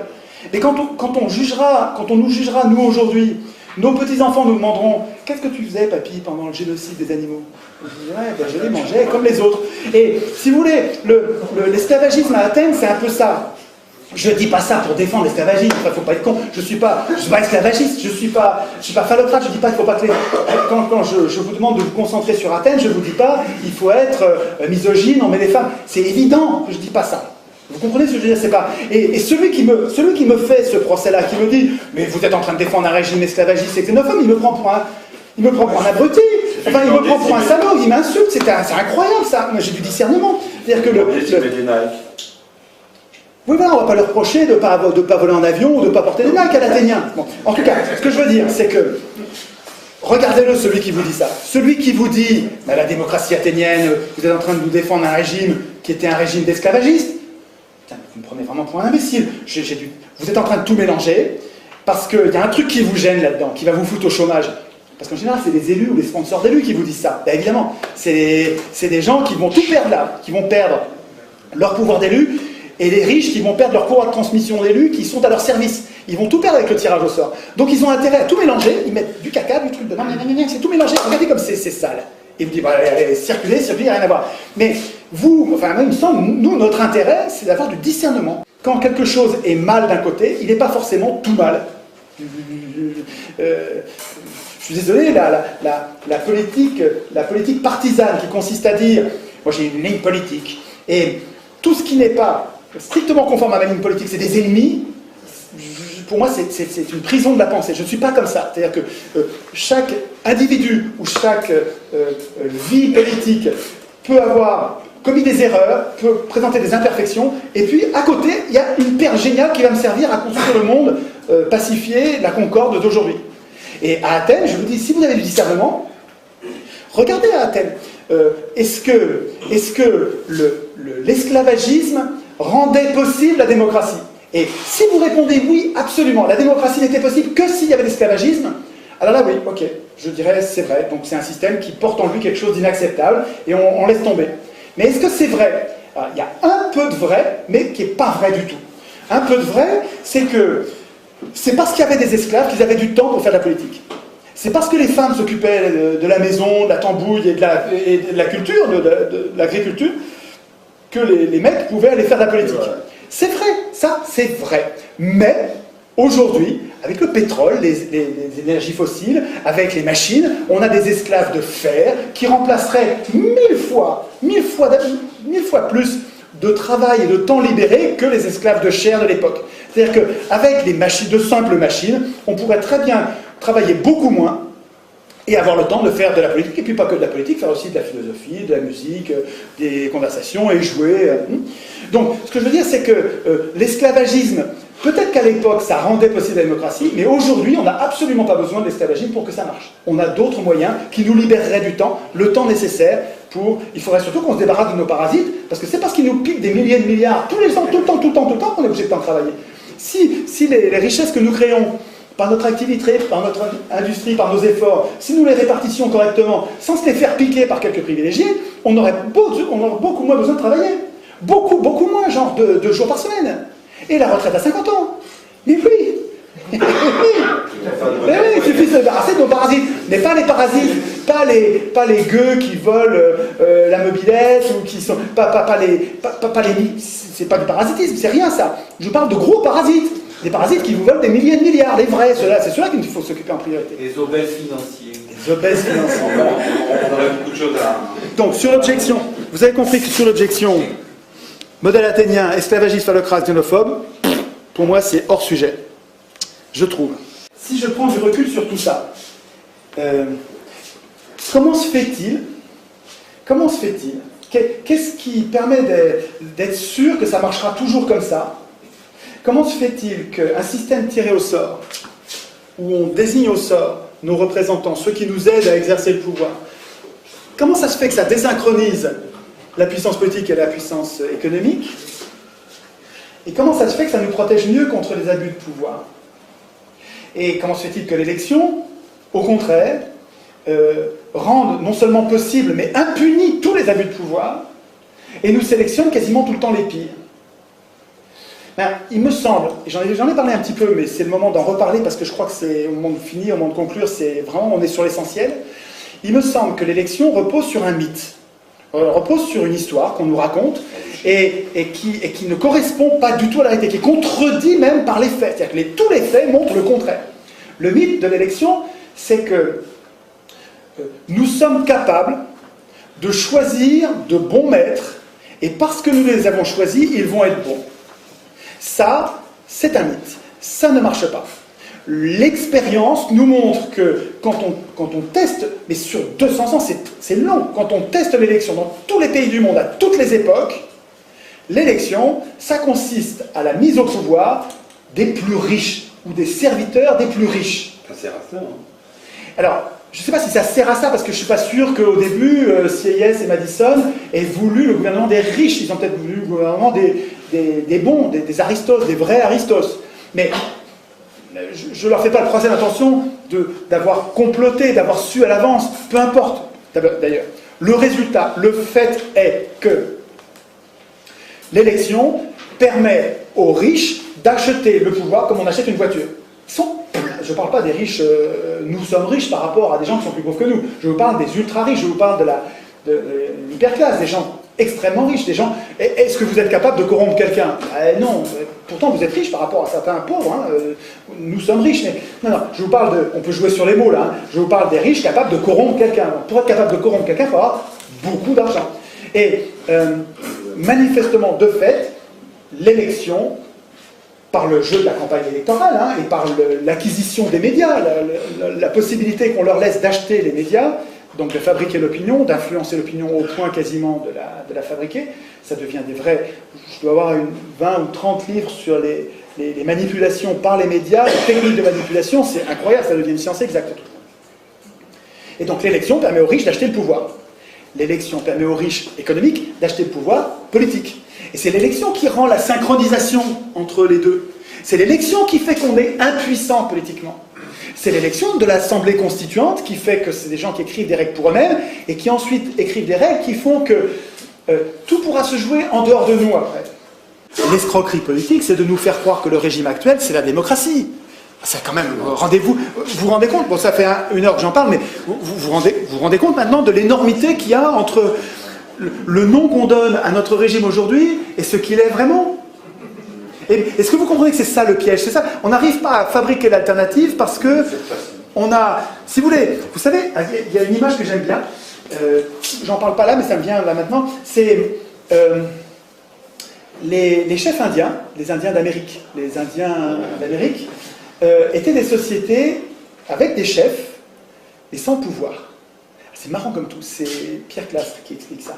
Il a vécu avec eux, et c'est vraiment les travaux d'anthropologues tout à fait marrants, parce que ils savaient, les Indiens savaient qu'ils avaient à craindre du chef, un peu comme les Athéniens savaient, ils ne voulaient pas que...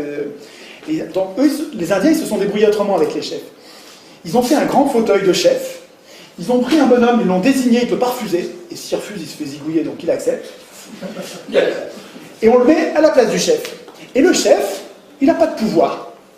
Il a juste le pouvoir de parler.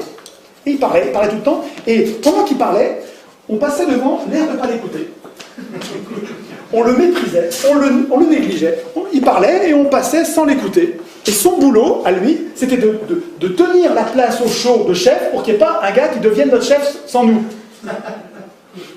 C'est marrant ça. C'est-à-dire qu'il savait qu'il voulait pas. Il savait que les gens ont tendance à. Il y en a qui ont tendance à devenir des chefs, des leaders.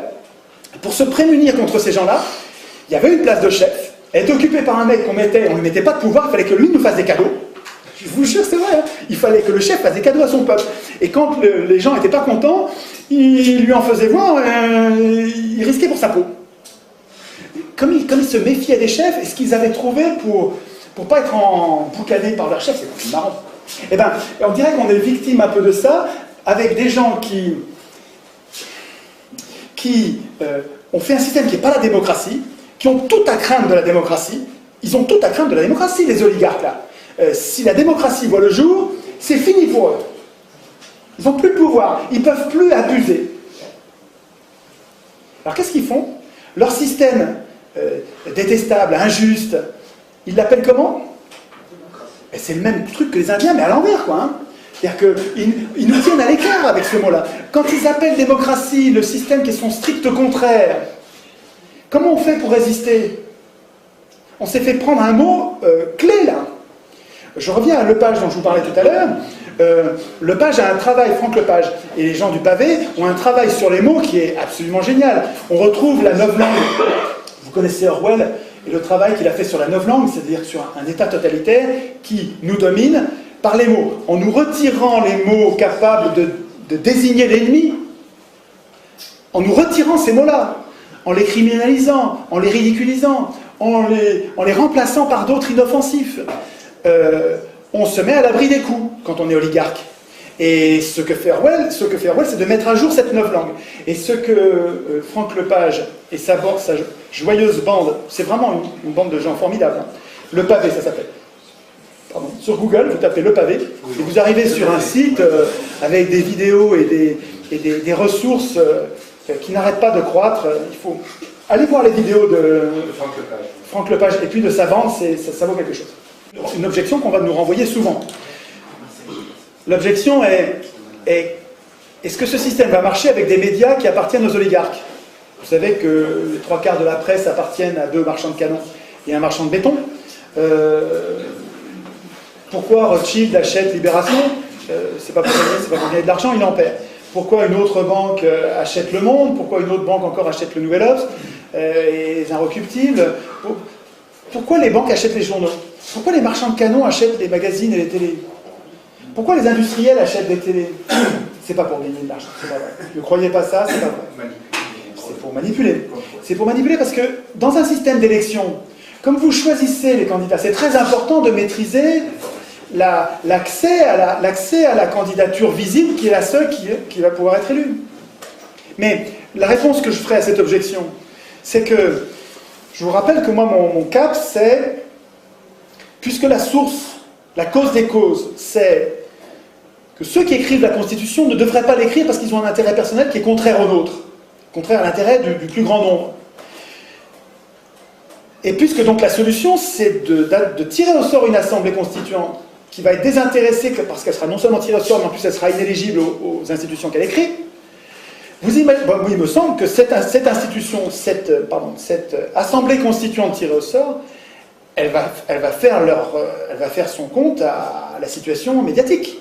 Elle va prévoir dans les institutions que non seulement, comme le prévoyait Montesquieu, il va y avoir un pouvoir législatif, il va y avoir un pouvoir exécutif, et on ne dira pas gouvernement, parce que le mot gouvernement, c'est l'exécutif, il va être servile, il va obéir aux ordres de l'Assemblée, il va être servile. Quand on dit gouvernement, on se fait déjà enfumer avec les mots. Parce que gouvernement, déjà il y a tout dans le gouvernement. Il y a je décide et j'applique et je juge même. Dans le gouvernement, il y a tout. Il ne faut pas accepter le mot gouvernement. Une bonne constitution, elle ne met pas en place un gouvernement, elle met en place un exécutif. Montesquieu, c'est séparation des pouvoirs. Toi, tu écris les lois, tu es parlement, mais tu ne les exécutes pas. Toi, tu es exécutif, tu exécutes les lois, tu as la force armée, mais tu écris pas les lois. Et puis toi, tu es juge, donc tu les regardes, s'ils déconnent, tu les punis, et puis tu t'occupes des litiges entre citoyens. Et la triangulation de ces pouvoirs bien séparés fait qu'il n'y en a aucun qui est capable de devenir tyrannique. Vachement malin cette idée. Juste, il n'avait pas prévu parce qu'il ne connaissait pas, il n'y avait pas la télé. Comme il n'y avait pas la télé, Montesquieu a oublié de prévoir les médias. Mais nous, on n'est pas obligé se limiter à ces pensées Montesquieu, et on a toujours intérêt. On sait bien, nous, que les médias sont un pouvoir plus important encore que le Parlement, et donc on va mettre les médias sous contrôle démocratique, avec des jurés citoyens tirés au sort qui vérifient que tout se passe bien, et on va vérifier, et on va évidemment interdire à toute entreprise d'être en même temps entreprise et propriétaire d'un média, évidemment. Et du même coup, parce que je vous laisse, ce truc-là, vous le mettrez en place, vous n'allez pas le mettre en place, ils vous laisseront jamais faire un bout de ça, même un bout, ils ne vous laisseront pas faire. Donc, ce que je veux dire, c'est que ce projet-là, un projet de vraie démocratie, jamais ils nous laisseront faire. Ça se fera pas en étant gentil. Je veux dire, on va pas leur demander la permission. Ils vont dire oui, c'est pas comme ça que ça va se passer. Et donc, quand vous allez changer les choses, vous changerez en même temps les médias. Les médias, vous ferez. Et à mon avis, il n'y a pas que ça. Il va falloir penser à la monnaie. C'est-à-dire qu'il va falloir penser quand dans les institutions, Montesquieu n'en a pas parlé. Il a raté un truc parce que c'était en train. Montesquieu, c'était 18e, on ne voyait pas encore le projet, on ne voyait pas encore se former le problème du pouvoir bancaire. Ça commençait pourtant déjà, mais ça ne se voyait pas. Donc c'était pas dans l'air du temps, on n'en discutait pas. Mais aujourd'hui, quand même, aujourd'hui, dans les institutions, si on ne prévoit pas le problème, la solution, la protection, le contrôle des autorités monétaires, si on ne prévoit pas ça, on n'est plus con que la moyenne, je veux dire, il faut quand même y penser. Évidemment, si on écrit de nouvelles institutions, l'Assemblée constituante, il va falloir qu'elle réfléchisse à la monnaie. Une phrase pour finir. Autant je comprends qu'un industriel, qu'un banquier, qu'un oligarque défende l'élection mordicus. Je comprends, c'est un moyen qui lui permet d'acheter le pouvoir. C'est logique. Je lui en veux même pas. Il est dans son rôle. C'est normal. Mais que des militants de gauche ou de droite qui sont humanistes, qui cherchent une société, parce qu'il y en a plein à droite des gens qui cherchent une société apaisée, c'est une société un peu plus violente quand même que les sociétés de gauche, mais les gens de gauche ils ne se rendent pas compte qu'ils nourrissent aussi une certaine violence, donc je ne les départage pas, mais égal. Mais que les gens qui sont humanistes de tous ces bords, qui cherchent à une société pacifiée, avec le moins d'injustice possible, c'est-à-dire des inégalités, mais qui correspondent aux efforts de chacun. Il peut y avoir des inégalités, mais en proportion des efforts. Celui qui a fait beaucoup d'efforts, il est mieux traité que celui qui n'en fait aucun. Bon. Et que tous ces gens qui cherchent une société pacifiée, juste, défendent l'élection malgré... et ne veuillent pas de tirage au sort. Quand j'en parle à mes copains, le tirage au sort, ils disent non, mais parce qu'ils sont dans des partis. Ils sont dans des partis, ils n'arrivent pas à l'imaginer. Et ils disent, ils cherchent toujours à louvoyer. Que ces gens, tous, à la fois, continuent à vénérer comme une vache sacrée l'élection, le suffrage universel, et continuent à détester ou vouer hégémonie le tirage au sort, alors qu'il y a 400 ans, 200 ans de tirage au sort, 200 ans d'élection, 400 ans de faits contraires qui montrent qu'ils ont tort. C'est du déni de réalité. Le patron de supermarché, je comprends. Le militant, humaniste, je ne comprends pas. Ça me paraît incompréhensible.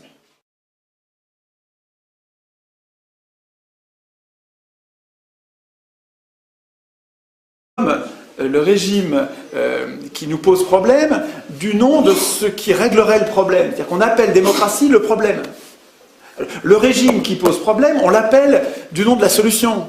Donc on a un problème de mots. Alors d'où ça vient ça? Et c'était un complot? Pas du tout. Pas du tout, pas du tout. D'abord, quand ceux qui ont conçu le régime actuel, ça s'est passé fin du XVIIIe. Ça s'est passé en Grande-Bretagne, puis ça s'est passé aux États-Unis, puis ça s'est passé en France en 1789. Mais en gros, fin du XVIIIe, se sont mis en place des institutions qu'on appelle, et qu'ils ont appelées, ils n'ont pas du tout appelé démocratie, ils savaient très bien ce qu'était la démocratie, ils connaissaient le monde athénien, ils étaient très cultivés, c'était des hellénistes, ils connaissaient le monde grec, mais ils n'en voulaient pas du tout. Sieyès, vous savez celui qui a écrit Qu'est-ce que le tiers-État? Un des penseurs, un des plus grands penseurs de la Révolution française.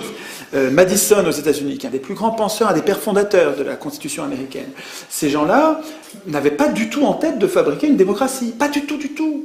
Ils n'en voulaient pas la démocratie. Pour eux, c'était l'anarchie, c'était la populace. Ils étaient élitistes. Ils disaient le peuple n'est pas capable de gérer ses affaires. Les fondateurs des institutions de nos gouvernements, qui s'appelle le gouvernement représentatif. Gouvernement représentatif, pas du tout la démocratie. Ces gens-là savaient, pensaient honnêtement. C'était pas des affreux, puisqu'ils nous sortaient de l'ancien régime, qui était un régime pire, mais ils ne voulaient pas du tout de la démocratie. Et quand on parlait de démocratie, c'était presque une insulte, c'était péjoratif, c'était pas un mot positif, c'était pas ce que c'est devenu après. C'est par un retournement de vocabulaire, c'est par une ruse de l'histoire, qu'au début du XIXe siècle, le mot démocratie s'est mis à désigner ce régime. Par exemple, quand Tocqueville a écrit de la démocratie en Amérique, il ne parlait pas du tout de la démocratie, c'était pas une démocratie, mais c'est un livre qui a été un best-seller immense de la démocratie en Amérique. Et il n'est pas le seul. Plusieurs auteurs, progressivement, se sont mis à appeler démocratie, parce que vous allez voir qu'il y a des points communs. Il y a un point commun qui est l'égalité. On va voir, quand on va parler de la démocratie athénienne, que le cœur de l'objectif central de la démocratie athénienne, c'était l'égalité. Mais l'égalité qui était revendiquée par les Athéniens, c'était l'égalité politique réelle. Alors que l'égalité du gouvernement représentatif, elle est formelle. Et elle est complètement factice, en fait. Elle n'est pas réelle. Vous voyez bien que notre égalité, elle est... Quand on prend des décisions, on les prend ensemble et à l'Assemblée, un homme, une voix. À l'Assemblée du peuple, pas l'Assemblée des représentants, l'Assemblée du peuple. C'est l'Assemblée du peuple. Donc, l'objectif, et lui, il faudrait lui mettre une couleur particulière parce que c'est comme c'est le centre, c'est le cœur, c'est ce qu'on ne doit pas oublier quand on va penser aux autres institutions. Ok, alors qu'est-ce qu'ils ont constaté, les Athéniens? Et on constate, nous, la même chose. Ils ont constaté que le pouvoir corrompt, et il faut un peu de temps, mais au bout du compte, personne n'y résiste, même les plus vertueux deviennent corrompus, ils se mettent à poursuivre leur intérêt personnel au lieu de poursuivre l'intérêt général. Constatant ça, c'est des faits, et c'est des faits qu'on voit encore aujourd'hui, on voit bien que la richesse et le pouvoir, les privilèges, ça nous change. Et même si on est bon au départ, on est moins bon, comme les drogués qui avons besoin de notre drogue après, quand on a pris le goût, on a envie que ça dure. Et cette envie-là passe avant l'intérêt général.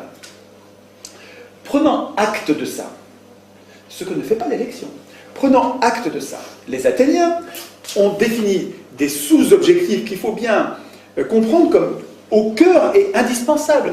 Premier sous-objectif et deuxième sous-objectif qui vont ensemble, c'est l'amateurisme politique. Donc il faut donc avec comme institution, donc là c'est en gris parce que c'est en couleur c'est en vert, ce sont les institutions, et là c'est les objectifs qui nous font choisir telle et telle institution. Mais donc, rotation des charges, ils font tourner le pouvoir, puisque le pouvoir corrompt, eh bien on ne leur laisse jamais longtemps. On fait tourner le pouvoir pour que ça n'ait pas le temps de les corrompre. Et puis le résultat, ça va être qu'il n'y a pas de professionnalisme. On ne veut pas de professionnels du tout, disaient les Athéniens. On n'en veut pas parce que c'est le cœur de la corruption. Bon, là on n'est pas encore dans les institutions. On en est au cœur de ce qui a motivé la démocratie. La démocratie, elle a existé pour atteindre ses objectifs. Et on pourrait très bien prendre les mêmes pour nous aujourd'hui, en disant, on veut qu'ils soient amateurs, donc il faut que ça tourne, c'est parce qu'on veut qu'ils soient amateurs qu'il faut que ça tourne, c'est parce que ça tourne qu'ils seront amateurs, c'est complètement, ça va ensemble, et tout ça va servir l'égalité. Comprendre qu'il y a une cohérence là-dedans. Et que si je laisse se former une caste de politiciens, je ne vais pas atteindre mon objectif d'égalité. Je vais avoir des professionnels et on ne va plus être égaux. Politiquement. Politiquement, hein, je ne parle pas d'égalité, je sais bien qu'on est inégaux, ils savaient bien qu'on est inégaux devant la richesse, devant l'intelligence, mais politiquement, il faut qu'on soit égaux. C'est ça, le projet démocratique, c'est ça. Bon, ce qu'il faut comprendre, c'est que ces deux sous-objectifs, on n'en est pas encore à des institutions, si peut-être sur les mandats courts et non renouvelables, mais des mandats courts et non renouvelables, c'est pas gérable avec l'élection. Vous n'allez jamais avoir les candidats en nombre suffisant pour alimenter des postes en mandats courts et non renouvelables. Vous ne les aurez pas à l'élection. Parce que quand vous élisez quelqu'un, le mécanisme qui vous a conduit à l'élire, c'est le même qui va vous conduire à le réélire. Et donc, l'élection, elle entraîne avec elle une stabilité du corps politique. Elle entraîne une professionnalisation, une sédimentation. Ça va être toujours les mêmes. Mais dans le génome de l'élection, il y a la professionnalisation de la politique. Ça va avec. C'est programmé avec. Donc, si vous voulez, s'ils avaient choisi le tirage au sort, c'est parce que c'est complètement cohérent. Pour obtenir l'amateurisme, pour obtenir les rotations, c'est les mandats courts et non renouvelables, il faut le tirage au sort. Vous ne pouvez pas garder tout le reste et puis mettre l'élection à la place du tirage au sort, ça ne va pas marcher. L'élection ici ne permet pas l'amateurisme et la rotation des charges. Donc ça ne permet pas l'égalité. Vous ne pouvez pas la remplacer. Le tirage au sort, c'est lui qui permet, en prenant toujours à chaque fois des gens différents au hasard, ça permet la rotation des charges et l'amateurisme, donc l'égalité. Alors ça c'est absolument central. Là on a le cœur nucléaire d'une démocratie. En institution complémentaire, pour l'objectif central, ils avaient le droit de parole. C'est-à-dire qu'ils savaient bien, ces gens-là n'étaient pas idéalistes. Platon était idéaliste. Les philosophes étaient souvent idéalistes. C'est-à-dire qu'ils nourrissaient, ils alimentaient des mythes qui permettaient de dominer. Vous savez que les mythes, ça sert à dominer. C'est Mirabeau qui disait l'homme est comme le lapin, il s'attrape par les oreilles. On marche aux histoires, on a besoin qu'on nous raconte des histoires. Vous savez, le storytelling, il y a un petit bouquin que je n'ai pas apporté, qui est un bouquin important, tout petit, qui résume, qui fait l'état de la science sur le storytelling. Storytelling, c'est une technique de commercialisation, mais pas seulement une technique de manipulation des humains en leur racontant des histoires. On est très très très vulnérable au bobard. Nous tous, hein, vous et moi, on marche quoi. Quand on nous raconte des histoires, on y croit. On n'a qu'une envie, c'est de croire. Et donc quand on nous raconte des bobards, on demande que ça. Si ça colle avec ce qu'on a déjà compris du réel, on demande que ça. Alors, sachant, les Athéniens, eux, ils n'étaient pas idéalistes. Les Athéniens, ils étaient très très réalistes, très pratiques. Ils savaient qu'ils étaient imparfaits. Ils savaient qu'ils allaient pouvoir piquer dans la caisse. Ils savaient qu'ils allaient pouvoir tirer l'intérêt général vers leur intérêt particulier. Ils savaient qu'ils étaient menteurs. Elle est sur des détails, elle n'est pas sur l'essentiel.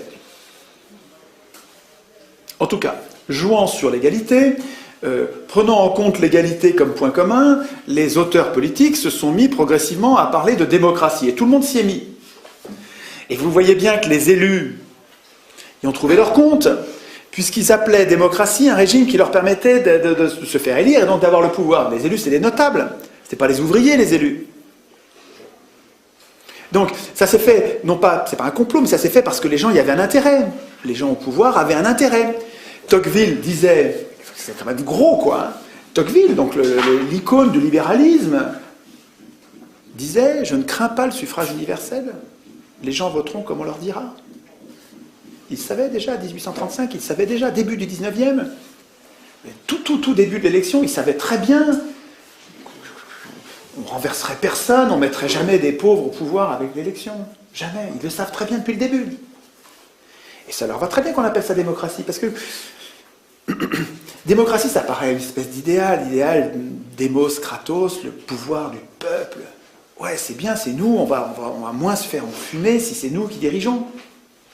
Ben ouais, mais si vous appelez démocratie un régime qui n'a rien à voir et qui est même son strict contraire, ben vous êtes en train de vous faire avoir à grande largeur. Alors, pour en faire un outil pour aujourd'hui, pour voir qu'est-ce qui est utilisable aujourd'hui, il faut comprendre ce qu'il y a dans la démocratie athénienne. Alors on parlera des objections, c'est-à-dire ce dont on a un petit peu parlé tout à l'heure quand on a parlé de xénophobie, de phallocratie, d'esclavagisme. J'en parlerai quand on verra les objections. Mais je voudrais d'abord vous montrer le cœur nucléaire d'une vraie démocratie, de la démocratie athénienne, avec le transparent que je vous ai préparé.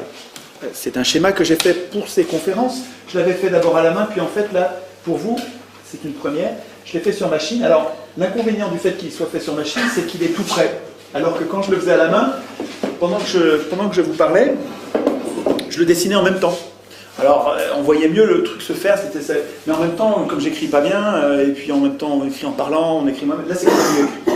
Donc je vais vous montrer, peut-être oublier tout le reste. On commence par le commencement. Les Athéniens, après des siècles de tyrannie, ont un objectif pratique, c'est l'égalité réelle, l'égalité politique réelle.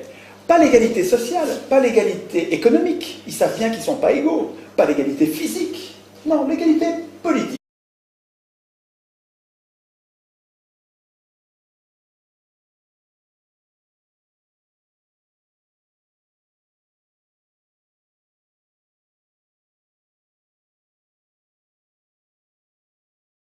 Alors, l'analyse que je fais de notre impuissance politique, c'est que nous appelons démocratie son strict contraire.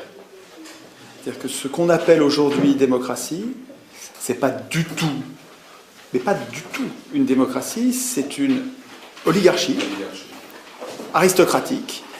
Et c'est pas du tout par hasard ou par le jeu d'acteurs qui seraient véreux, vicieux. Pas du tout. C'est le mécanisme qui est au cœur de nos institutions est aristocratique, qui s'appelle l'élection. L'élection, ça consiste à choisir le meilleur aristocratie. Et on sait depuis des milliers d'années qu'une aristocratie débouche, se transforme toujours en oligarchie, c'est-à-dire le pouvoir de quelques-uns. Monarchie, c'est le pouvoir d'un seul. Démocratie, c'est le pouvoir du peuple. Démos, le peuple. Cratie, pouvoir. Et une oligarchie, c'est le pouvoir de quelques-uns, d'un petit nombre. Et on y est en oligarchie. Vous voyez bien que quelques-uns tiennent les manettes. Mais quelques-uns ne tiennent les manettes, non pas parce qu'ils sont particulièrement mauvais ou particulièrement rusés. Je voudrais insister sur la cause des causes, ça n'est pas le vice de ceux qui nous gouvernent. Pas du tout. Vous mettriez, si vous les tuiez tous, vous en auriez d'autres qui viendraient à la place si vous ne changez pas les institutions. Le problème, ce sont nos institutions. Et dans les institutions du monde, pour l'instant, la procédure reine, celle qui est défendue par tout le monde, les gens de gauche, comme les multinationales, comme les banques, et c'est ça qui est paradoxal.